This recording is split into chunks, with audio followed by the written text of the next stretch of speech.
So next in value supply, so we are doing rules 33, 34 and 35. Last time we have done rule 32. So let us see rule 33. So it is concerning with value supply of services in case of pure agent.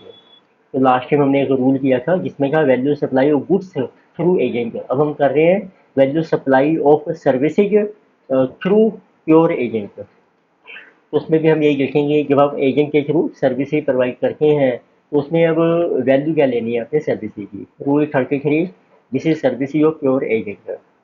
तो explanation to rule 33, what is meaning of pure agent. तो पहले देखते हैं meaning क्या है pure agent का। तो pure agent is a person, तो बेसिक मीनिंग यही होता है जो सिर्फ सर्विस प्रोवाइड करता है। तो it means pure agent is a person who acts as agent of recipient of supply.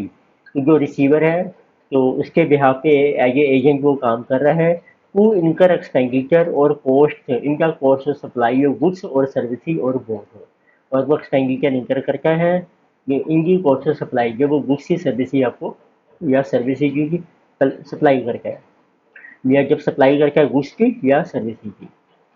तो सेकंड है and who does not hold any category goods or services or both so procured or supplied as a agent of recipient of supply. अब जो recipient के behalf पे जो वो goods procure करते हैं तो उसका जो टाइटल है उसके पास नहीं है। नॉट होल्ड एनी टाइटल मतलब ओनरशिप उसकी नहीं है उस गुड्स में। And who does not use for his own interest, अब वो not use for his own interest such goods or services so procure, कि जो भी वो गुड्स या सर्विसेज प्रक्योर कर रहा है रिसीपिएंट के बिहाफ पर वो अपने यूज के लिए नहीं कर रहा है। And who receives only the actual amount income to procure such goods or services. तो अब जैसे होता है ना कि अब कोई रिसीवर है रिसिपिएंट है उसने अपना एजेंट अपॉइंट किया कि मेरे लिए अब ये गुड्स परचेज करके ले आओ मार्केट से और मैं आपको उसके बदले में कमीशन दूंगा। तो इट मीन्स अब वो जो गुड्स उसने रिसीव किए हैं तो वो रिसीव कर रहा है only the actual amount income to procure such goods से। क्योंकि देखिए वो गुड्स अपने पैसे से खरीद के लाएगा तो एक तो वो पैसे रिकवर करेगा रिसिपिएंट से और प्लस वो उसको देगा commission.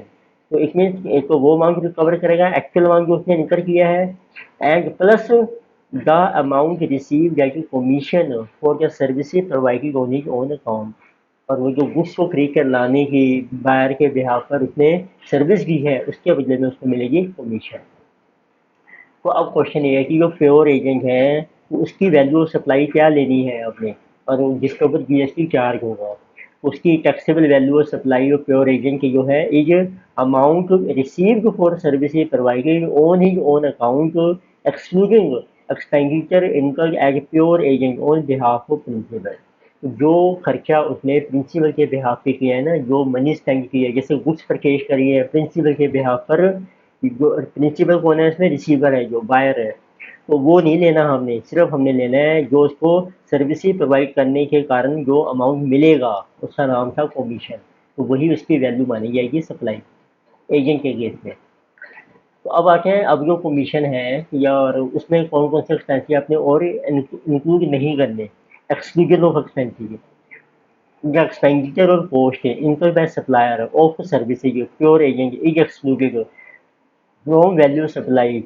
So if all the following conditions are satisfied, क्योंकि और भी यदि उसने एक्सपेंसिव किए हैं ना एक्सपेंडिचर और कॉस्ट इनकम बाय सप्लायर और सर्विसेज तो वो हमने एक्सक्लूड करने हैं फ्रॉम वैल्यू सप्लाई से, लेकिन ये कंडीशन आपकी सेटिस्फाई है। तो देखो कौन सी। अब जो उसने एक्सपेंडिचर किया है उसकी जो पेमेंट है, पेमेंट कराएगी out of a contract between recipient and third party. जैसे रिसिपिएंट के लिए उसने गुड्स खरीदी किसी थर्ड पार्टी से तो उनका आपस में कॉन्ट्रैक्ट हुआ था उसके बेस पर वो पेमेंट कर रहा है, वो हमने नहीं लेनी उसकी सप्लाई की वैल्यू में। रिसिपिएंट को authorises supplier means agent to make payment on his behalf. अब जैसे अब जो बायर है उसने गुड्स खरीदनी है या कोई सर्विसेज अब क्योंकि यहाँ तो हम सब एजेंट जो है सिर्फ सर्विस दे रहे हैं, हम तो उसकी वैल्यू लगा रहे हैं। जो बायर है वो गुड्स खरीद रहा है किसी सेलर से, तो उस केस में जो बायर है उसने ऑथराइज कर गया सप्लायर मीन्स एजेंट को कि आप पेमेंट कर दो मेरे बिहाफ पर, तो वो भी हम उसकी वैल्यू में नहीं लेंगे।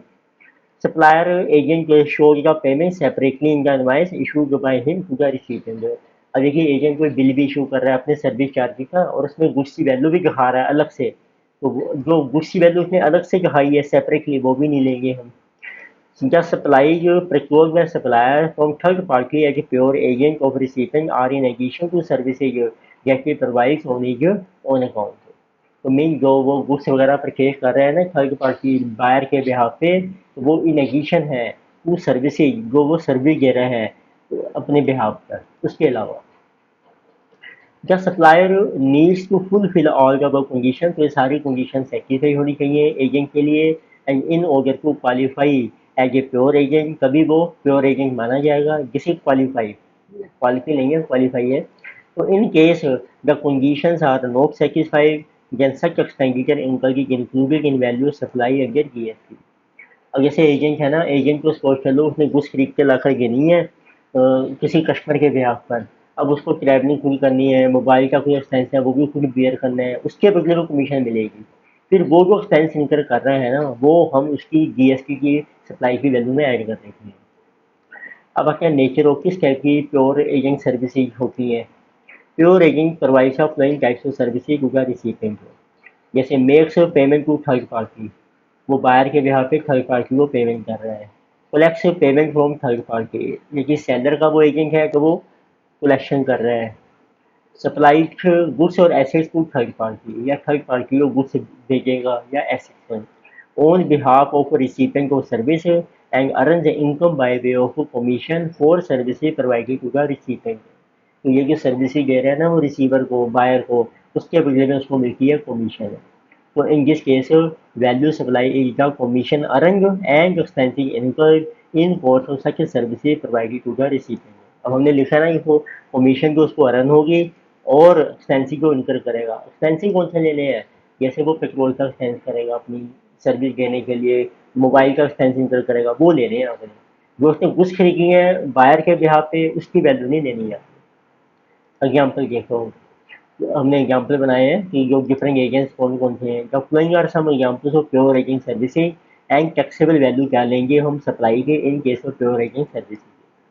तो मैंने डिफरेंट एग्जाम्पल दिए हैं, जैसे प्योर एजेंट कौन है, जैसे ट्रैवल एजेंट है पहला एग्जाम्पल। ठीक, तो हमने लेना है value supply shall not include that amount which has to be incurred by recipient. अब जो खर्चा वो कर रहा है बायर के बिहाफ पे, रिसीपिएंट के बिहाफ पे, वो नहीं लेंगे हम सप्लाई में। तो इसमें जो क्या चीज़ लेनी है आपने सप्लाई की वैल्यू में, वैल्यू सप्लाई शैल इंक्लूड, तो ये दोनों मैंने कॉलम दिए हैं अलग अलग। नोट इंक्लूड सप्लाई इंक्लूड नहीं करेगी वैल्यू में, एंड शैल इंक्लूड। अब देखो ट्रैवल एजेंट है, ट्रैवल एजेंट की बुकिंग एयर और railway tickets on behalf of customer, उसने कस्टमर के बिहाफ पे टिकट्स बुक किए हैं। तो जो कॉस्ट ऑफ टिकट है तो वो को हम नहीं लेंगे सप्लाई की वैल्यू में, सिर्फ उसको जो कमीशन मिलेगी, जो उसका ट्रैवल एक्सपेंस होगा वो आपने कंसीडर करना है सप्लाई की वैल्यू। ऐसे कस्टम ब्रोकर है, कस्टम ब्रोकर एक एजेंट होता है, makes payment of custom duty, dock dues, transportation, port clearance charges on behalf of importer and are recovered along with commission. वो इम्पोर्टर को सर्विसेज देता है, वहाँ पे जो डॉक अथॉरिटीज़ बनी होती हैं उनकी सारी जो सर्विसेज हैं वो प्रोवाइड करते हैं। और जैसे वहाँ वो पेमेंट करेगा, कस्टम ड्यूटी पे करके उसने इम्पोर्टर के बिहाफ पे, डॉक के चार्जेज पे कर दिए, ट्रांसपोर्टेशन के। ठीक है, तो ये जो कस्टम ड्यूटी है, डॉक ड्यूज, ट्रांसपोर्टेशन, पोर्ट के चार्जेस, ये क्योंकि ये बायर ने करने जो खुद इम्पोर्टर है ये कर लिए हैं कस्टम ब्रोकर ने, तो ये सप्लाई की वैल्यू में नहीं लेंगे, सिर्फ उसकी कमीशन लेंगे जो उसको मिलेगी। ऐसे अब एडवर्टाइजिंग एजेंसी हैं जो बुक करके एडवर्टाइजिंग इन न्यूज़ पेपर या टीवी चैनल में and paying advertisement charges on behalf of customer which are recovered separately along with commission. तो वो क्या करते हैं एडवर्टाइजमेंट बुक करके हैं न्यूज़पेपर या टीवी में, तो उसका जो अमाउंट होता है एडवर्टाइजमेंट का वो कस्टमर से लेके उस चैनल को देते हैं, तो वो हमने नहीं लेना है उनकी सप्लाई की वैल्यू में, सिर्फ कमीशन लेंगे हम। इसमें एडवर्टाइजिंग चार्जेज जो पे किए हैं न्यूज़पेपर या टीवी चैनल को, जो एजेंट रिकवर करके कस्टमर से रिकवर करके इनको दे रहे हैं, वो नहीं लेने आपने, और सिर्फ कमीशन। फिर आता है in an ex factory delivery contract, मतलब फैक्ट्री के बाहर जब डिलीवरी देनी है, if the transportation charges are paid by supplier on behalf of recipient. तो इधर होता है एक्स फैक्ट्री, हम कहते हैं कि बस फैक्ट्री के प्लेस तक हम आपको डिलीवरी देंगे, उसके बाहर बाहर जो है वो डिलीवरी आपने अपने आप पे कवर करनी है। देखिए उसके ट्रांसपोर्टेशन चार्जेज होंगे फैक्ट्री की प्लेस से लेके जो कस्टमर की प्लेस है वो कस्टमर को बियर करने पड़ेंगे। तो कई बार क्या होता है चार्जेज पे कर रहे क्या सप्लायर, बट वो पे करके ऑन बिहाफ ऑफ रिसिपिएंट, वो उसको रिसिपेंट से मिल जाएंगे and are recover separately from the recipient along with the price of goods. तो फिर ये वाली जो ट्रांसपोर्टेशन चार्ज है वो भी हम इंक्लूड नहीं करेंगे सप्लाई की वैल्यू में, ट्रांसपोर्टेशन चार्ज की नोट इंक्लूडेड, बस सिर्फ जो गुड्स हम भेज रहे हैं उसको उसका प्राइस लेंगे हम, तो उसके बेस पे वो आपकी सप्लाई की वैल्यू बनी जाएगी। It means just a value supply by a pure agent shall not include the amount of cost incurred on behalf of recipient के behalf पे जो cost हो रही है वो नहीं लेनी है and that agent has incurred such cost merely for convenience sake। ये खर्चा वो करता है सिर्फ कस्टमर को फैसिलिटी देने के लिए। तो इसके कोई एग्जाम्पल देखते हैं। एग्जाम्पल 42 चल रहा है हमारा, ये वैल्यू सप्लाई का टॉपिक चल रहा है सारा। कॉर्पोरेट सर्विसेज जो फर्म ए एक कॉर्पोरेट सर्विसेज प्रोवाइड कर रही है, ये firm A is engaged to handle the legal work pertaining to the incorporation of company B for a fee of 2 lakhs। ये एक ना कंपनी फॉर्म कर रही है कंपनी बी, उसकी इनकॉर्पोरेशन करवानी है हमने, उसकी फीस हमने चार्ज की है 2 लाख रुपए। अगर can its service fees A also recovers from B, registration fees है 50,000 की। देखो जब कंपनी इनकॉर्पोरेट होगी कंपनी की रजिस्ट्रेशन फीस जाएगी रजिस्ट्रार ऑफ कंपनी को, ठीक है। अप्रूवल फीस जाएगी 30,000 की for the name of the company paid to ROC. ROC होता है रजिस्ट्रार ऑफ कंपनी, क्योंकि आप कंपनी लॉ में पढ़ते होंगे। तो determining the value supply of legal services provided by firm A. तो फर्म ए जो है वो लीगल सर्विस की फर्म है, तो जो क्या लेंगे उसको फीस मिली सिर्फ 2 लाख। अब जो उसने रजिस्ट्रेशन फी दी है ना कस्टमर के बिहाफ पे या अप्रूवल फीस, वो हमने नहीं लेनी है। तो हमारा रूल ये है as per rule 33। So age merely acting as a pure agent in the payment of those fees, therefore age recovery of such expenses or registration and approval fee is a disbursement and not a part of value supply based by A to B, hence value supply is रुपये 2 lakh only। सिर्फ जो उसकी fees है अपनी commission वो उस value supply है। Another example, AB and Associate provides consultancy services to company PQR Limited during the quarter ending 31st March 2020 as follow। ये भी कंसल्टेंसी फर्म है, ये सर्विसेज दे रही है कंपनी को। किस टाइप की सर्विसेज की आपने, रजिस्ट्रेशन फीस हो कंपनी पेड टू रजिस्ट्रार, इसमें भी हम कंपनी की इनकॉर्पोरेशन कर रहे हैं उसकी फीस दे रहे हैं। अप्रूवल फीस है for name of company, transport expenses है रीइंबर्स बाय कंपनी PQR को फर्म ए बी, ट्रांसपोर्ट का जो खर्चा था वो रीइंबर्स किया है उसने। And legal fees receive by A B for services provided to company PQR, और उसको लीगल फीस मिली है कमीशन एक तरीके से। The fees charged by the registrar of company for registration and approval of the name are compulsorily levied on PQR Limited। ये सिर्फ PQR के ही charges हैं, जो अप्रूवल फीस है और जो रजिस्ट्रेशन फीस है। Determine the taxable value of services provided by AB and Associate company to PQR। देखो AB and Associate is merely acting as a pure agent in the payment of registration and approval fee, therefore AB recovery of such expenses is disbursement and not part of value supply। तो value supply हम लेंगे सिर्फ दो चीज़ें, transportation के expenses और ये legal fees हम लेंगे। उसमें से जिस सप्लाई वैल्यू है 2 लाख 50,000 प्लस 150। अब कस्टम ब्रोकर का एग्जाम्पल है। Custom broker issued an invoice for reimbursement of few expenses and consideration for service rendered to an importer. Details आ रहा है जो फॉलो, इम्पोर्टर को एक सर्विस दे रहा है कस्टम ब्रोकर, तो उसने ये क्या क्या वैल्यूज लगाई है।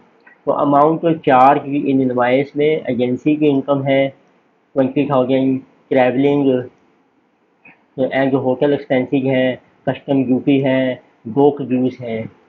Determine the taxable value of supply. The agency income and travelling और hotel expenses are the consideration for value supply by the custom broker. ये तो उसका खर्चा है जो उसको मिलेगा reimbursement, but dock dues and the custom duty not part of consideration for services. ये उसका है इम्पोर्टर का खर्चा, कस्टम ड्यूटी देने की, डॉक ड्यूज क्लियर करने की, उसके लिए उसने एजेंट अपॉइंट कर दिया। एजेंट को देगी कमीशन और ट्रैवलिंग एक्सपेंसेज। सिस्टम का वैल्यू सप्लाई है 20 + 25 45,000 हमारी वैल्यू सप्लाई मानी जाएगी। ये क्या प्योर एजेंट के बेस पे। देन वी हैव रूल 34 आता है, अभी किया था 33, इसमें आता है rate of exchange of currency अगर gain Indian rupees for determination of value. तो जब आपका एक्सचेंज जैसे इम्पोर्ट एक्सपोर्ट हो रहा है उसमें फॉरेन करेंसी में ट्रांजेक्शन होती है, तो उसको हम किस रेट पे कन्वर्ट करेंगे, रेट ऑफ एक्सचेंज कौन सा लेना है आपने उसके लिए, तो ये इसका रूल है। तो रूल 34 1 सब रूल 1 में सप्लाई ऑफ गुड्स, लेकिन गुड्स की सप्लाई है। Then The relevant rate of change for determining the values of taxable goods is the rate notified by CBIC under Section 14 of Custom Act. यह है central board of indirect taxes and custom. ये central board है government का, तो उसने जो rate fix किया है ना, rate notified by CBIC under section 14 of custom act prevailing on the date of time of supply of said goods. जिस टाइम पर और जिस डेट पर गुड्स सप्लाई हो रही है उस टाइम जो रेट है ना आपका नोटिफाइड बाय सीबीआईसी वो माना जाएगा।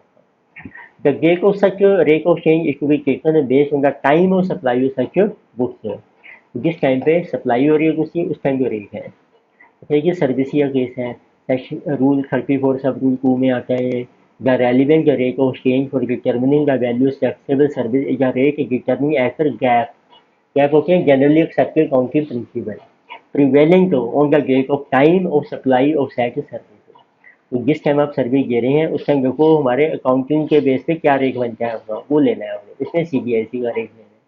अकाउंटिंग में वो बनता है जिस रेट पे हमारी ट्रांजेक्शन सेटल होती है मार्केट में, एक्चुअल रेट क्या चल रहा है मार्केट में, तो वही आपको लेना पड़ेगा।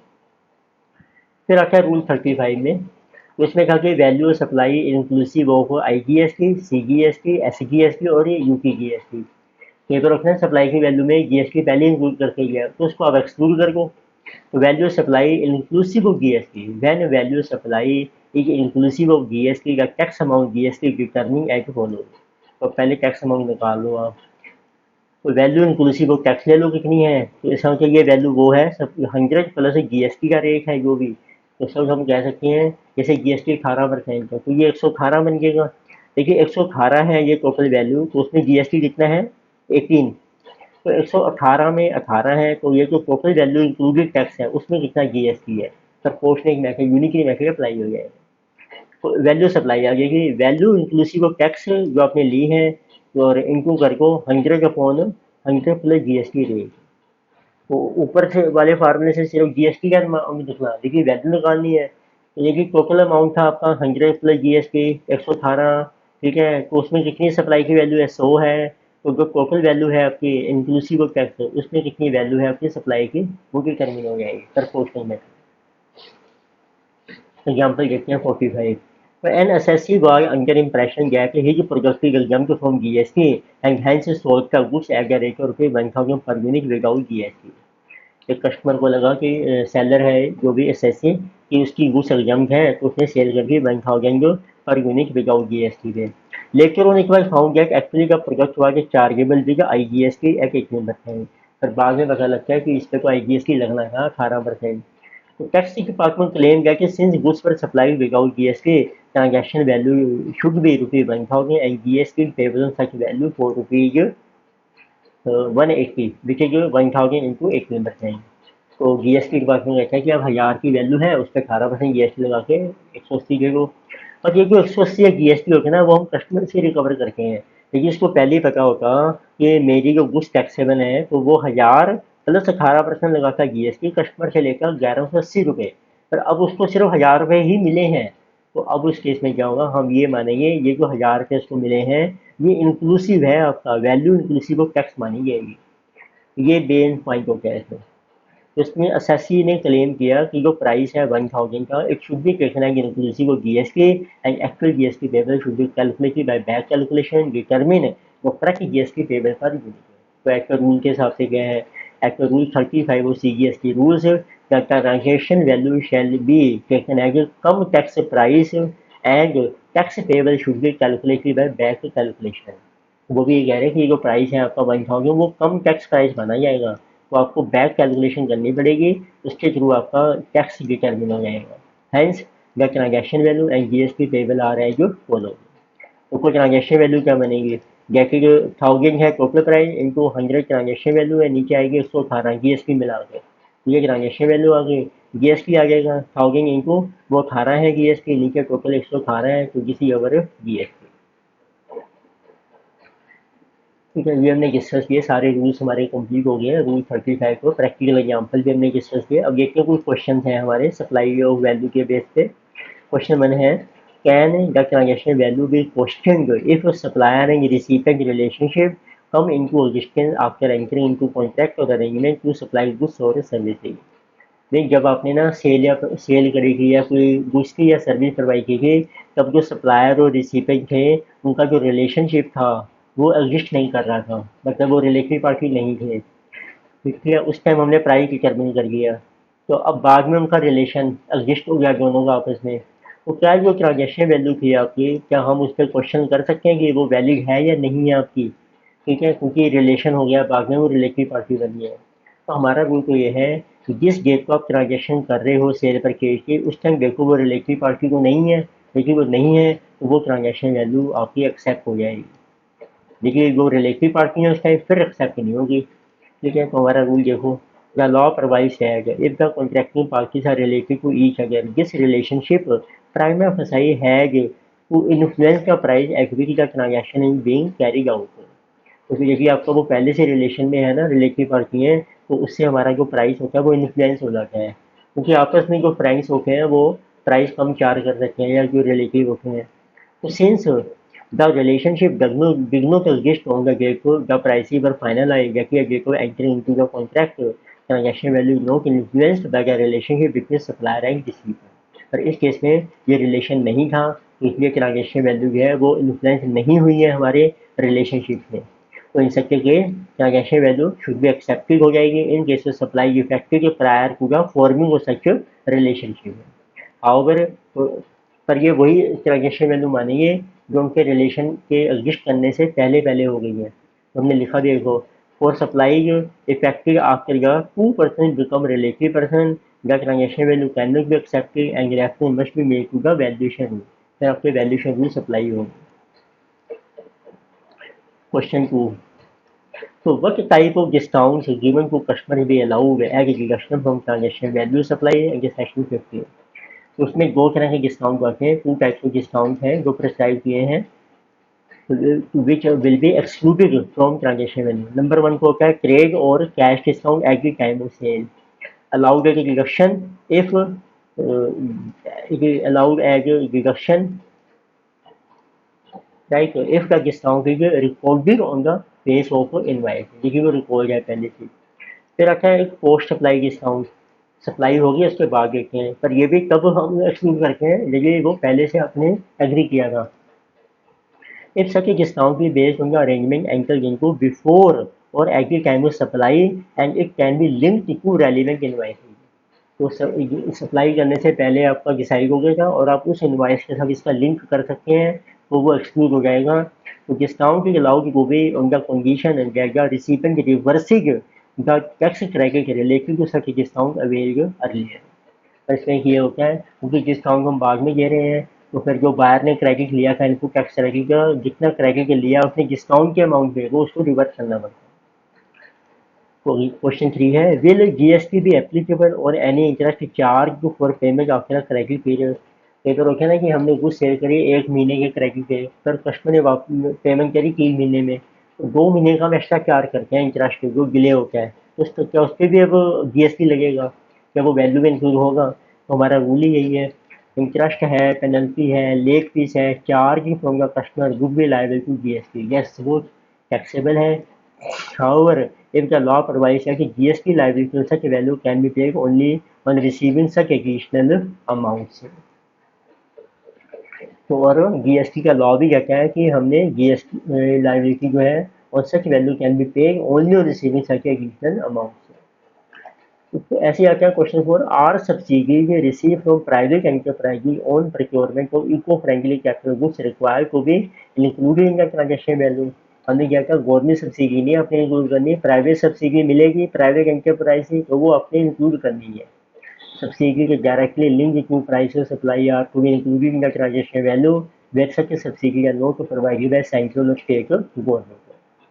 तो ये जो reference to valuation rules required in all cases, तो आपको वैल्यू सप्लाई के लिए वैल्यूएशन रूल्स अप्लाई करने पड़ेंगे।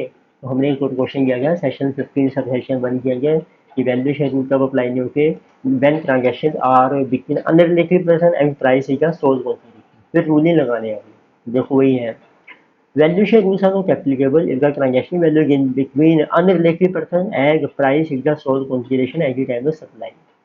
देखिए, valuation rules are required only in flowing two cases: when the supply is between the relative person or where the consideration payable is not wholly in money. यहाँ पर consideration आपका pure money में नहीं है, exchange offer है जैसे। Second, organ notified supplies है such as money changing where valuation rules must be applied even if the supplier and the recipient are unrelated and price is a sole consideration। क्योंकि जिस transaction के लिए government ने rule ही बना दिया है, तो उन जो आपकी सप्लाई हैं तो उनको आपने वैल्यूएशन रूल्स अप्लाई करने हैं। तो और इट मीन्स चाहे वो सप्लायर एंड रिसिपिएंट अनरिलेटेड है and price is a sole consideration. To be the custom duty paid by custom house agent on behalf of the client also भी required to include, हमने भी किया ही था। Custom duty नहीं हमें include करके, क्योंकि हम तो सिर्फ उसकी कमीशन लेंगे। तो where the expenditure or costs are incurred by supplier acting as a pure agent of the recipient agreed expenses requires reimbursement and pure agent, ये उसकी reimbursement है and hence not liable to GST। तो ये supply की value में add नहीं होगी और जीएसटी भी चार्ज नहीं होगी। तो ये हमने डिस्कस किए रूल्स सारे, तो रूल्स कंप्लीट हो गए हैं। तो नेक्स्ट लेक्चर में मैं डिस्कस करूँगा प्रैक्टिकल प्रॉब्लम जो based on examination. Thank you.